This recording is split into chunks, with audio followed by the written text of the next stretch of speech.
ओम नमो नारायणा। स्वागत है आपका पुरुषोत्तम मास महात्म्य कथा अध्याय 16 में। श्री नारायण बोले, हे महाप्राज्ञ, हे नारद, वाल्मीकि ऋषि ने जो परम अद्भुत चरित्र दृढ़धनवा राजा से कहा, उस चरित्र को मैं कहता हूँ, तुम सुनो। वाल्मीकि ऋषि बोले, हे दृढ़धनवन, हे महाराज, हमारे वचन को सुनिए। गरुड़ जी ने केशव भगवान की आज्ञा से इस प्रकार ब्राह्मण श्रेष्ठ से कहा। गरुड़ जी बोले, हे द्विज श्रेष्ठ, तुमको 7 जन्म तक पुत्र का सुख नहीं है। यह जो वचन हरि भगवान ने कहा, सो इस समय तुमको वैसा ही है। फिर भी कृपा से स्वामी की आज्ञा पाकर मैं तुमको पुत्र दूंगा। हे तपोधन, हमारे अंश से तुमको पुत्र होगा। इस पुत्र से गौतमी के साथ तुम मनोरथ को प्राप्त करोगे, किंतु उस पुत्र से होने वाला दुख तुम दोनों को अवश्य होगा। हे द्विज शार्दुल, तुम धन्य हो जो तुम्हारी बुद्धि हरि भगवान में हुई। हरि भक्ति सकाम हो अथवा निष्काम हो, हरि भगवान को दोनों ही प्रिय है। मनुष्य का शरीर जल के बुद्ध के समान क्षण में नाश होने वाला है। उस शरीर को प्राप्त कर जो हृदय में हरि के चरणों का चिंतन करता है, वह धन्य है। इस अत्यंत दुस्तर संसार से तारने वाले हरि भगवान के अलावा दूसरा और कोई नहीं है। यह हरि भगवान ही कृपा से मैंने तुमको पुत्र दिया है। मन में श्री हरि को धारण कर सुख पूर्वक विचारो और उदासीन भाव से संसार के सुखों को भोगो।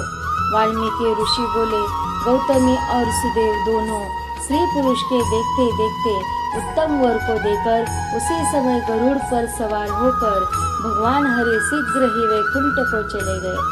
सुदेव शर्मा भी श्री के साथ अपने मन के अनुसार पुत्र रूप वर पाकर अपने घर को आया और उत्तम गृहस्थाश्रम के सुख को भोगने लगा।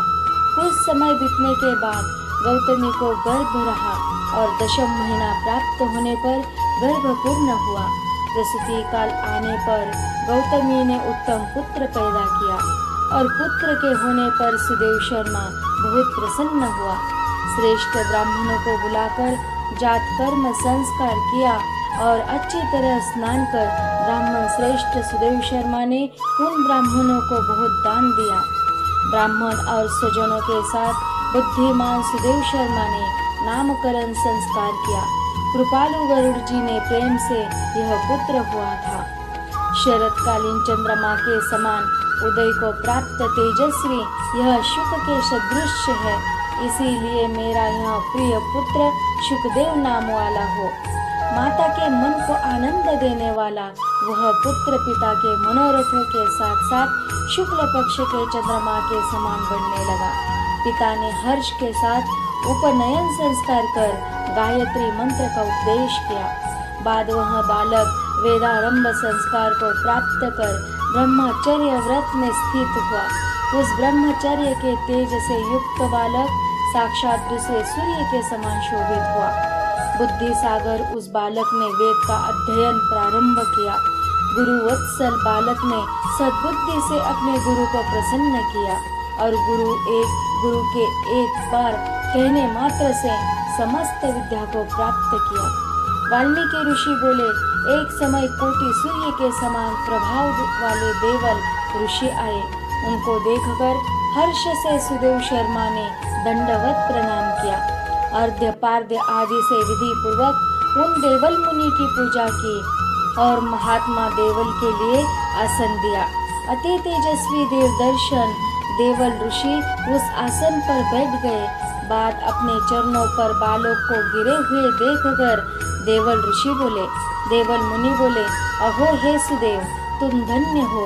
तुम्हारे ऊपर भगवान प्रसन्न हुए, क्योंकि तुमने दुर्लभ सुंदर श्रेष्ठ पुत्र को प्राप्त किया है।